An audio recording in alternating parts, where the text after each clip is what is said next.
You wrote a book a couple of years ago that has your message on winning. What is this message about? That winning is good, that only winning companies can give back. Winning employees create great lives for themselves, fulfill themselves and their families or their friends. Winning is just good.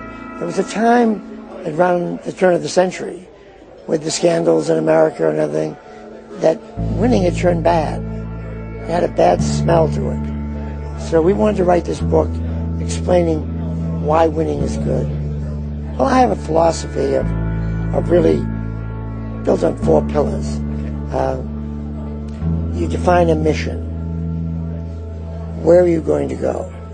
And then you put together a set of behaviors for your employees. So mission and values, or mission and behaviors, defines where you're going to go and how you're going to get there. The how and the why. And then I have something called candor. Candor is something where you stop all the nonsense and tell everybody straight on what you're thinking, what you're doing. So you evaluate employees very straightforward. You give messages clearly without a lot of business jargon. You get the organization moving faster through candor. It's an organization that has to get used to it because there's no namby-pamby with words. You give them the message. From candor comes differentiation. Differentiation is both hard and soft. For the hard, you differentiate your businesses and your products. Put money in this, take a look at this, but don't waste money on this. Get out of this, invest in this.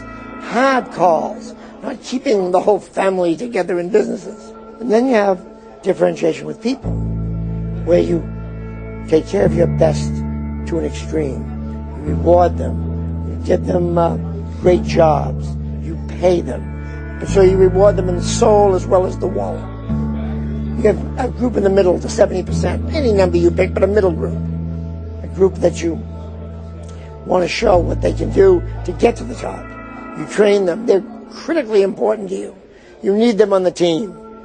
And then you have the bottom 10, or the bottom whatever you decide it is, bottom group. And there you counsel people out. You tell them, look, we've looked at this for a long time. We've worked with you. You're better off elsewhere.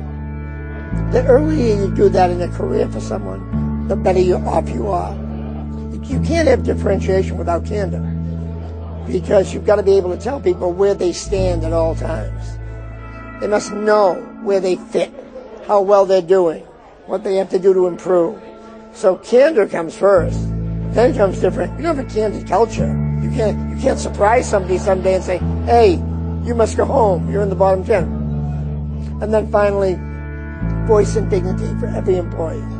You must let everybody feel their voice counts. And you'll be shocked at how much value you get from having people participate. The people closest to the work know the work best. And once you have that in your mind, you don't think the stripes on the shoulder from the uniform has all the ideas. You look everywhere for ideas, high, low, middle.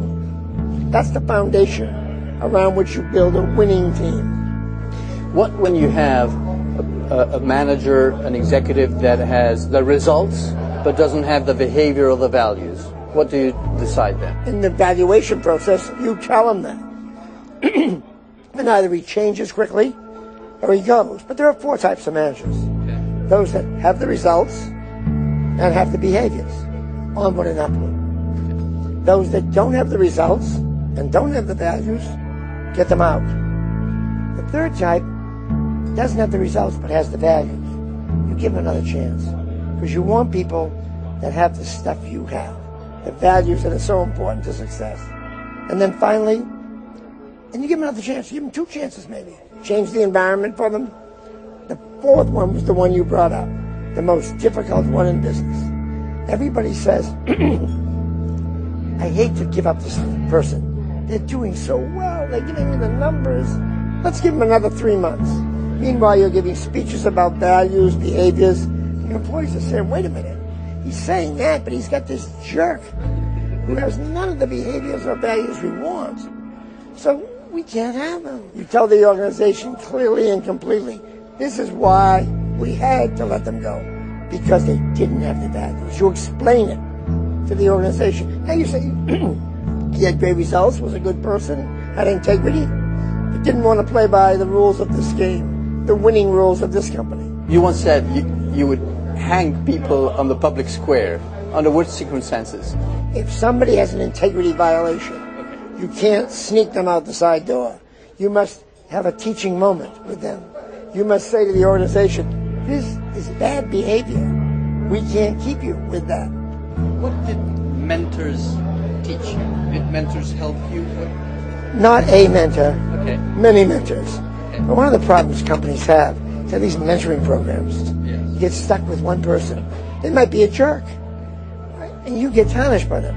But you know, when you're a young person in business, or even at my age, I'm always learning from somebody.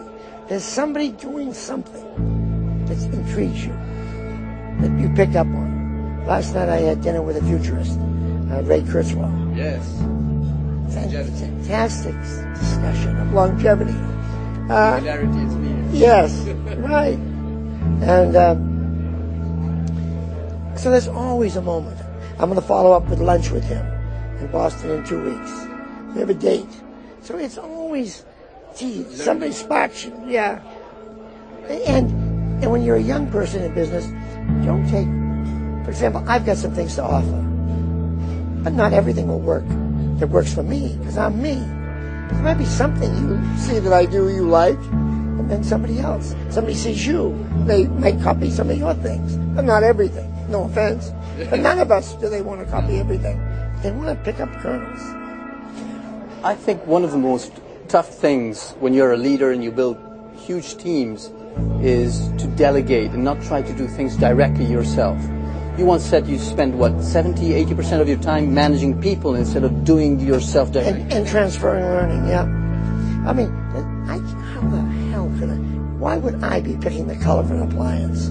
Why would I be designing a comedy show? What skill do I bring? A jet engine. Because I wouldn't know one other than looking out the window of a plane. So you cannot meddle.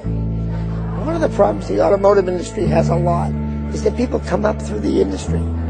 So they've worked on fenders, then they work on bumpers, or they work on dashboards. And they know every element. So they're back telling people how they used to do it. What was your unique skill that made you so successful? I love to see others succeed. There's nothing I enjoy more than seeing people grow and achieve and dream and reach it.